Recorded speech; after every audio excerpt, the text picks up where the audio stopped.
Hi hello समस्त को नमस्कार।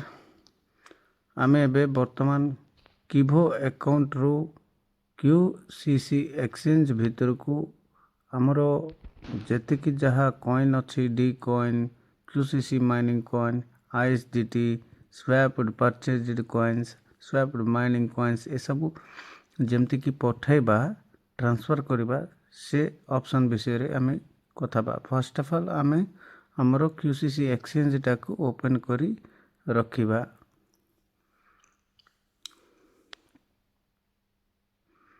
मोर लॉगिन सक्सेसफुल है छी। वर्तमान किभो अकाउंट को आमे ओपन करिबा लॉगिन करिबा।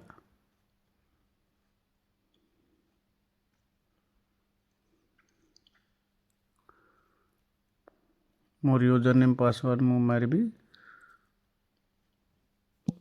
लॉगिन करी।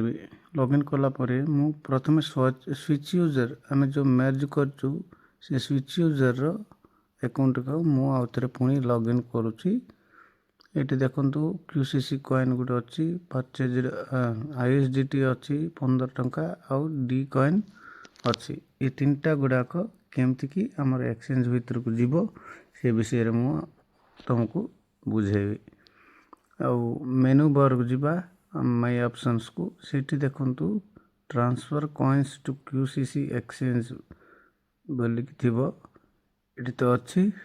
एटा को मु सेलेक्ट करबी। इमती क्लिक करला परे इमती ओपन हला देखंतु ISDT stacked 15 rupees QCC mining गुटे कॉइन डी कॉइन गुटे कॉइन अछि आउ सब जीरो अछि। तल को जाई कि टिके ईमेल बॉक्स रे जो ईमेल रे आमे एक्सचेंज करथिलु आ किभो रे भी से ईमेल ही रहबा पड़िबो। दीटा ईमेल एका थिबाटा मु देउछि एटी देली देला परे सबमिट करबी।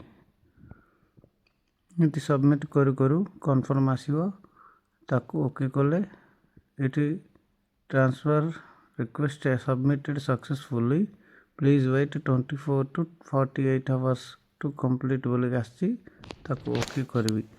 ताले हमको गुटे बा 2 दिन भीतरे हमरो से सब कॉइन्स ट्रांसफर हे जिवो।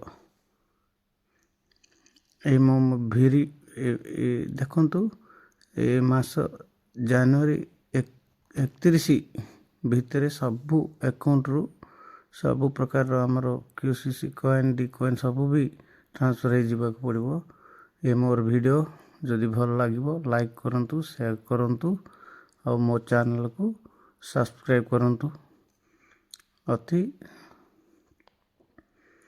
शीघ्र अपन ये काम करे बोले मु आशा करूची। थैंक यू धन्यवाद।